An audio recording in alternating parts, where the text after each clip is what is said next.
નમસ્તે વિદ્યાર્થી મિત્રો, કેમ છો બધા? મજામાં છો ને?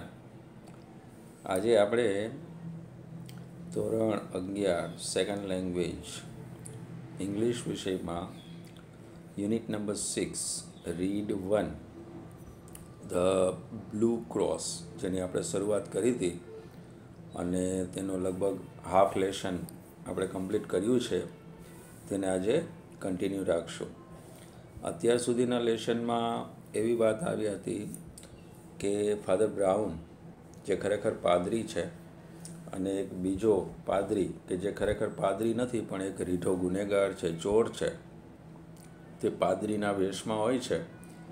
તે જે નીલમ જડિત ક્રોસ, જે ખ્રિસ્તીઓનું જે એક પવિત્ર નિશાની છે, એવો નીલમ જડિત ક્રોસ ચોરી કરવાનો પ્રયત્ન કરે છે. પરંતુ ફાધર બ્રાઉન એ ક્રોસને કેવી રીતે બચાવે છે તેની આમાં વાત આપેલી છે. છેલ્લે આપણે એવી વાત કરી હતી કે ફાધર બ્રાઉન છે એને આ ફ્લેમ્બુ ઉપર શંકા જાય છે કે આ ખરેખર કોઈ પાદરી નથી પણ ચોર છે, અને તે ક્રોસને કેવી રીતે બચાવે છે તેની વાત કરતાં હવે આગળની વાત કરીએ તો ફાધર બ્રાઉન એવું કહે છે કે મને તારા ઉપર પહેલેથી જ શંકા હતી, અને એનું કારણ એ હતું કે તારી જે બાંય છે એ થોડી ફૂલેલી હતી, અને એવી ફૂલેલી બાંય એવા લોકોની હોય છે કે જે લોકો ત્યાં અણીદાર બાજુબંધ પહેરતા હોય છે, એટલે મને તારા ઉપર શંકા ગઈ.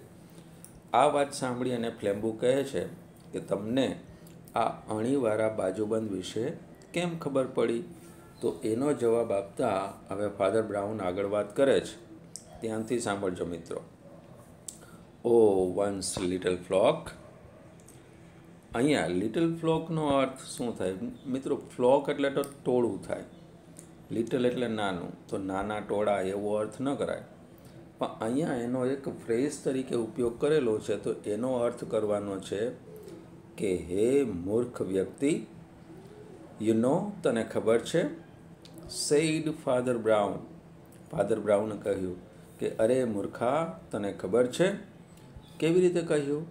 રાધર બ્લેન્કલી. બ્લેન્ક એટલે ખાલી, કોઈ પણ ભાવ વિના, એટલે કે ભાવ રહિત થઈ અને ફાધર બ્રાઉને કહ્યું કે અરે મૂર્ખા, તને ખબર છે? વેન આઈ સર્વડ ઇન હાર્ટરપુલ, કે જ્યારે હું હાર્ટરપુલમાં નોકરી કરતો હતો ત્યારે there were 3 of them, ત્યારે 3 લોકો હતા, with spiked bracelets. જ્યારે હું હાર્ટરપુલમાં સેવા કે નોકરી કરતો હતો ત્યારે ત્યાં આવા અણીદાર બાજુબંધવાળા 3 વ્યક્તિઓ હતા. સો as I suspected you from the first, અને તેથી જ મેં જેવી તારા પર પહેલેથી જ શંકા કરવાનું શરૂ કર્યું. ડોન્ટ યુ સી, તને ખબર ન પડી? આઈ મેડ શ્યોર, મેં એ વાતની ખાતરી કરી કે the cross should go safe any how, મેં એ વાતની ખાતરી કરી કે કોઈ પણ ભોગે ક્રોસ સલામત રહેવો જોઈએ. ફરીથી મિત્રો. Oh one's little flock, said Father Brown rather blankly. કોઈ પણ ભાવ વિના એટલે કે ભાવ રહિત થઈ અને ફાધર બ્રાઉને કહ્યું, અરે મૂર્ખા, તને ખબર છે? When I served in Hartlepool, there were 3 of them with spiked bracelets. જ્યારે હું હાર્ટરપુલમાં નોકરી કરતો હતો ત્યારે આવા અણીદાર બાજુબંધવાળા 3 લોકો ત્યાં હતા. સો as I suspected you from the first, અને તેથી જેવી મેં તારા પર પહેલેથી જ શંકા કરી. ડોન્ટ યુ સી, તને ખબર ન પડી?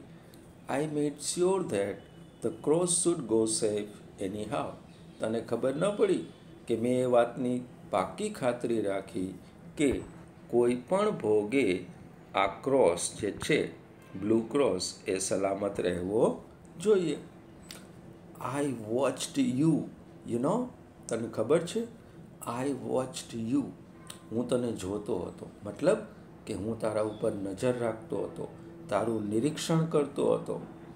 સો એટ લાસ્ટ, અને તેથી છેવટે, આઈ સો યુ, મેં તને જોયો, ચેન્જ ધ પાર્સલ્સ, આ પાર્સલ બદલતા મેં તને જોયો. કયા પાર્સલ? કે જેમાં એકમાં ઓરિજિનલ ક્રોસ હોય અને બીજામાં ડુપ્લિકેટ ક્રોસ હોય, તેવા પાર્સલોને બદલતો મેં તને જોયું. ધેન, અને પછી, ડોન્ટ યુ સી, તને ખબર ન પડી? આઈ ચેન્જડ ધેમ બેક અગેન, મેં ફરીથી એ પાર્સલોને બદલી નાખ્યા. એન્ડ ધેન, અને પછી, I left the right one behind, અને પછી જે સાચું પાર્સલ હતું, એટલે કે જે પાર્સલની અંદર ઓરિજિનલ ક્રોસ હતો તેને આઈ લેફ્ટ, મેં એને છોડી દીધું. રાઇટ વન બિહાઇન્ડ, એ સાચા ક્રોસવાળા પાર્સલને મેં ત્યાં પાછળ જ છોડી દીધું. આવું સાંભળી અને ફ્લેમ્બુ શું કહે છે? લેફ્ટ ઇટ બિહાઇન્ડ, તેને ત્યાં જ છોડી દીધું. રિપીટેડ ફ્લેમ્બુ, ફ્લેમ્બુએ એ વાતનું પુનરાવર્તન કર્યું. And for the first time, અને પહેલી વખત, હિઝ વિક્ટોરિયસ ટોન વોઝ ગોન, અને તેના અવાજમાં જે વિજયી રણકો હતો, વિક્ટોરિયસ ટોન એટલે વિજયી રણકો, વોઝ ગોન, એ જતો રહ્યો. આવું સાંભળી અને ફ્લેમ્બુના અવાજમાં જે વિજયી રણકો હતો તે જતો રહ્યો. તો હવે ફાધર બ્રાઉન આગળ વાત કરતા શું કહે છે? વેલ, ઇટ વોઝ લાઈક ધીસ, જો બધી વાત આમ બની. સેડ ધ લિટલ પ્રેસ્ટ, એ નાના પાદરીએ કહ્યું. એટલે કે નાના પાદરી કોણ હતા? તો કે ફાધર બ્રાઉન. એણે કહ્યું. કેવી રીતે કહ્યું? Speaking in the same casual way. Casual way એટલે સ્વાભાવિક રીતે. એ જ સ્વાભાવિક સ્વરમાં કે અવાજમાં એ નાના પાદરી એટલે કે ફાધર બ્રાઉને કહ્યું કે ઇટ વોઝ લાઈક ધીસ, કે બધી વાત આમ બની. આઈ વેન્ટ બેક, હું પાછો ગયો. ટુ ધેટ સ્વીટ શોપ, એ મીઠાઈની દુકાને હું પાછો ગયો.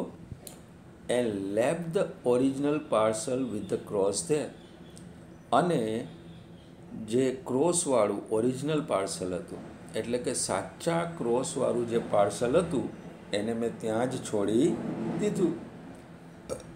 આઈ આસ્ક ધ લેડી, અને ત્યાં જે એક સ્ત્રી કામ કરે છે, I ask the lady to mail it, અને ત્યાં કામ કરતી એક સન્નારી કે સ્ત્રીને મેં ટપાલથી મોકલવાનું કહ્યું.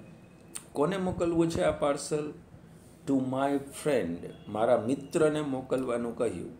ક્યાં રહે છે મિત્ર? ઇન વેસ્ટમિનિસ્ટર, વેસ્ટમિનિસ્ટરમાં રહેતા મારા મિત્રને આ સાચું પાર્સલ ટપાલથી મોકલવાની વિનંતી કરી. વેન સી ફાઉન્ડ ઇટ, જ્યારે આ પાર્સલ તેને મળે, તેના હાથમાં આવે અને યોગ્ય સમય મળે, ત્યારે આ પાર્સલ વેસ્ટમિનિસ્ટરમાં રહેતા મારા મિત્રને મોકલી આપવાનું મેં એ સન્નારીને કે સ્ત્રીને કહ્યું. ફરીથી મિત્રો, well, it was like this, said the little priest speaking in the same casual way. એ જ સ્વાભાવિક અવાજે વાત કરતા એ નાના પાદરીએ કહ્યું કે જો બધી વાત આમ બની. I went back to that sweet shop, હું એ મીઠાઈની દુકાને પાછો ગયો. And left the original parcel with the cross there, અને સાચા ક્રોસવાળું જે સાચું પાર્સલ હતું મેં ત્યાં જ છોડી દીધું. I ask the lady to mail it to my friend in Westminster when she found it, અને ત્યાં કામ કરતી એક સન્નારી કે સ્ત્રીને જ્યારે આ પાર્સલ તેના હાથમાં આવે ત્યારે એ પાર્સલ વેસ્ટમિનિસ્ટરમાં રહેતા મારા મિત્રને મોકલી આપવાનું, ટપાલથી મોકલી આપવાનું મેં તેને કહ્યું. Then he added rather sadly, પછી ફાધર બ્રાઉને રાધર સેડલી, જાણે કે દુઃખી હોય તેવી રીતે વાત ઉમેરતા કહ્યું. I learn that too from a poor fellow in Hartlepool. હવે આ બધી જે તરકીબો છે, યુક્તિઓ છે, આઈ લર્ન ધેટ, હું એ શીખ્યો. પણ from a poor fellow in Hartlepool, હાર્ટરપુલમાં રહેતા એક ગરીબ વ્યક્તિ પાસેથી હું આ પણ શીખ્યો. શું શીખ્યો? તો કે પાર્સલની અદલા બદલી કરવાનું. એ કેવી રીતે જુઓ. He use to do it, એ જે ગરીબ વ્યક્તિ હતો, he use to do it, તે આવું કરતો. With handbags he stole at railway stations, handbag એટલે હેન્ડબેગ, હાથમાં રાખવાની બેગ. હી સ્ટોલ, તે ચોરી કરતો. સ્ટીલ એનું બીટું થાય stole. At railway station, railway સ્ટેશનેથી ચોરેલી હેન્ડબેગ્સનું પણ તે આવું કરતો. But he is in a monastery now, પણ ફાધર બ્રાઉન એવું કહે છે કે પહેલાં એ ચોરી કરતો હતો, આવું બધું કરતો, ભાઈ પોતાનું ગુજરાન ચલાવવા માટે ચોરી કરતો હતો, હેન્ડબેગ્સ ચોરી લેતો અને બદલી નાખતો અને આવું બધું કરતો. But he is in a monastery now, પણ હવે તે મોનેસ્ટ્રીમાં છે. મોનેસ્ટ્રી એટલે સાધુ કે સંન્યાસીઓ માટે રહેવાનો જે આશ્રમ હોય, જેને આપણે મઠ કહીએ છીએ એ. પણ અત્યારે તે મઠમાં છે. હી એડેડ, ફાધર બ્રાઉને આવું ઉમેર્યું. રબિંગ હીઝ હેડ અગેઇન, રબ એટલે ઘસવું. હીઝ હેડ અગેઇન, માથું ઘસવું. એટલે માથું ઘસવું એટલે આપણે શું કરીએ છીએ? માથું ખંજવાળવું. અગેઇન, ફરીથી. As if he was sorry, જાણે કે તે દિલગીર હોય તેવી રીતે માથું ખંજવાળતા ફાધર બ્રાઉને ઉમેર્યું કે પણ તે અત્યારે મઠમાં છે. અને પછી આગળ વાત કરતાં શું કહે છે?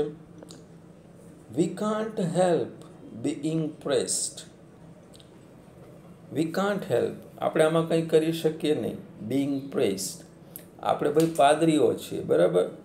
કન્ફેશન બોક્સ રાખેલા છે, લોકો આવે છે, કબૂલાતો કરે છે. કઈ કબૂલાતો? પોતે કરેલા ગુનાઓની કબૂલાતો. તો આપણે પાદરી છીએ, તો કંઈ પાદરી મટી જવાના નથી. અને એટલા માટે જ લોકો આવીને આવી વાતો કરે છે. તો આપણે પાદરી હોવા છતાં પણ આવી ગુનાહિત યુક્તિઓ વિશે જાણવા મળે છે. We can't help being pressed, આપણે પાદરી છીએ તો મટી જવાના નથી. People come and tell us these things, લોકો આવે છે અને આવી બધી વાતો આપણને કહે છે. ફરીથી લઈએ મિત્રો આ. Then he added rather sadly, પછી તેણે દુઃખ સાથે ઉમેર્યું. I learn that too from a poor fellow in Hartlepool, હાર્ટલપુલમાં રહેતા એક ગરીબ માણસ પાસેથી મેં આવું પણ શીખ્યું કે જાણ્યું.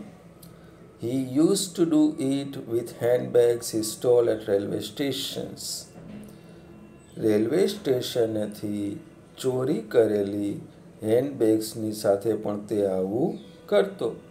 But he is in a monastery now, પણ હવે તે મઠમાં છે. He added, rubbing his head again as if he was sorry, જાણે કે ફાધર બ્રાઉન દુઃખી હોય, દિલગીર હોય તેવી રીતે માથું ખંજવાળતા તેણે વાત ઉમેરી.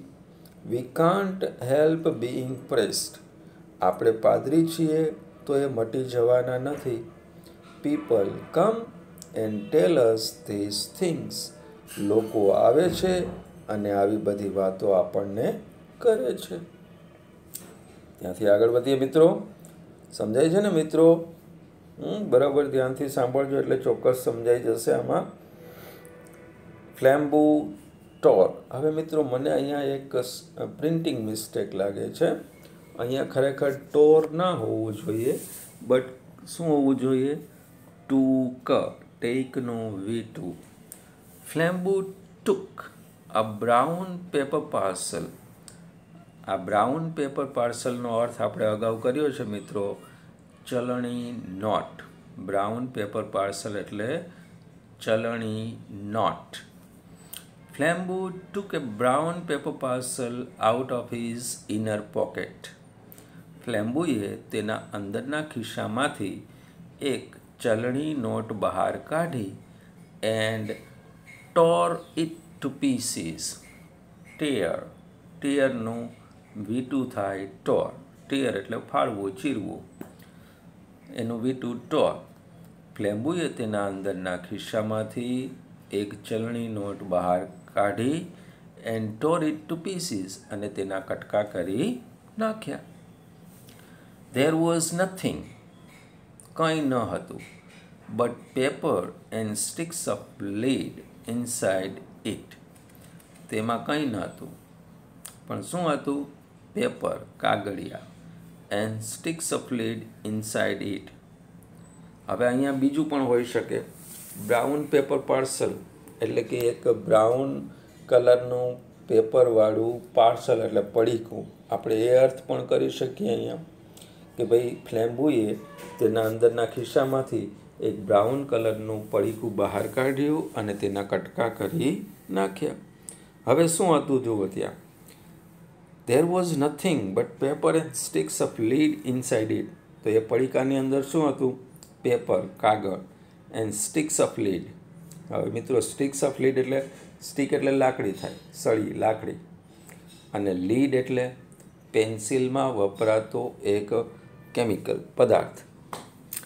તો સ્ટિક્સ ઓફ લીડ એટલે પેન્સિલ. That's it. એ જ એનો અર્થ કે ભાઈ આ પડીકાની અંદર કાગળ અને પેન્સિલ સિવાય બીજું કંઈ હતું નહીં. He sprang to his feet. Spring એટલે ઉછળવું, એનું V2 થાય સ્પ્રિંગ. તે ઉછળ્યો એન્ડ ક્રાઇડ, અને બૂમ પાડી. તે ઉછળ્યો અને બૂમ પાડી. I don't believe you. મને તારામાં વિશ્વાસ નથી. I don't believe, હું એ વાતને માનતો નથી. A fool like you, કે તારા જેવો મૂર્ખ વ્યક્તિ could manage all that. તારા જેવો મૂર્ખ વ્યક્તિ આવું બધું કરી શકે એ વાત હું માનતો નથી. You have still got the cross. મને ખબર છે કે you have still got the cross, કે ક્રોસ જે બ્લુ ક્રોસ છે એ હજુ પણ તારી પાસે છે. And if you don't give it up, અને જો તું એ મને નહીં આપે તો I will take it by force. તો હું એ ક્રોસને તારી પાસેથી બાય ફોર્સ લઈ લઈશ, એટલે કે બળજબરીપૂર્વક લઈ લઈશ. ફરીથી મિત્રો, I don't believe you. મને તારામાં વિશ્વાસ નથી. I don't believe a fool like you could manage all that. મને વિશ્વાસ નથી કે તારા જેવો મૂર્ખ વ્યક્તિ આવું બધું કરી શકે. You have still got the cross. મને ખબર છે કે એ ક્રોસ હજુ પણ તારી પાસે છે. And if you don't give it up, અને જો એ ક્રોસ તું મને નહીં આપે તો I will take it by force. તો હું એ બળજબરીપૂર્વક તારી પાસેથી લઈ લઈશ. જ્યારે ફાધર બ્રાઉને આવું સાંભળ્યું તો શું કહે છે? No, said Father Brown simply and stood up also. જ્યારે આવું સાંભળ્યું, ફ્લેમ્બુની વાત સાંભળી, ત્યારે ફાધર બ્રાઉને એ જ સહજતાથી કહ્યું કે નહીં, અને સાથે સાથે ઊભા પણ થઈ ગયા. અને શું કહે છે? You want take it by force. અહીંયા વોન્ટનું શું છે મિત્રો? આપણે આગળ વાત કરી હતી. વિલ નોટનું શોર્ટ ફોર્મ વોન્ટ થાય. You will not take it by force. Father Brown એવું કહે છે કે તું એ બળજબરીથી મારી પાસેથી લઈ શકીશ નહીં. શા માટે નહીં લઈ શકે? તો એના કારણ આપે છે. ફર્સ્ટલી, સૌથી પહેલાં તો એ કારણે, because I really haven't still got it. પહેલું કારણ એ છે કે એ ક્રોસ હજુ સુધી મારી પાસે નથી. એન્ડ સેકન્ડલી, અને બીજું કારણ એ, because we are not alone. કારણ કે અહીં આપણે એકલા નથી. જુઓ, ફાધર બ્રાઉનને કેમ ખબર પડી કે અહીં આપણે એકલા નથી? હે? તો ફાધર બ્રાઉન હોશિયાર હતા. ફ્લેમ્બુ એને મૂર્ખ માનતો હતો, પણ ખરેખર તો એ હોશિયાર વ્યક્તિ હતા. અને આવી બધી આવડત એનામાં ક્યાંથી આવી? તો કે એ પાદરી હતા. એનો વ્યવસાય પાદરી તરીકેનો એનો જે પ્રોફેશન છે તેના કારણે કન્ફેશન બોક્સમાં એ જ્યારે બેસે ત્યારે લોકો આવે અને પોતાના ગુનાઓની કબૂલાત કરે. એના ઉપરથી ફાધર બ્રાઉનને વિવિધ ગુનાની રીતો જાણવા મળી, તેટલા માટે ફાધર બ્રાઉન આવું બધું જાણતા હતા. તો શું કહે છે ફાધર બ્રાઉન? ફરીથી જુઓ. No, said Father Brown simply and stood up also. એ જ સહજતાથી ફાધર બ્રાઉનને કહ્યું અને ઊભા થતાં બોલ્યા, you want take it by force. તું એ ક્રોસને બળજબરીથી મારી પાસેથી લઈ શકીશ નહીં. ફર્સ્ટલી, સૌથી પહેલાં તો because I really haven't still got it. ખરેખર તો એ ક્રોસ હજુ સુધી મારી પાસે નથી. એન્ડ સેકન્ડલી, અને બીજું, because we are not alone. કારણ કે અહીં આપણે એકલા નથી. જ્યારે ફાધર બ્રાઉને કહ્યું કે આપણે અહીંયા એકલા નથી, તો ફ્લેમ્બુ સ્ટોપ્ડ ઇમિજિએટલી. ફ્લેમ્બુ તરત જ થોભી ગયો. આટલી વાત કરી. હવે મિત્રો, આ પછીનો જે પેરેગ્રાફ છે એ આપણે નેક્સ્ટ વિડીયોમાં સમજવાનો પ્રયત્ન કરીશું.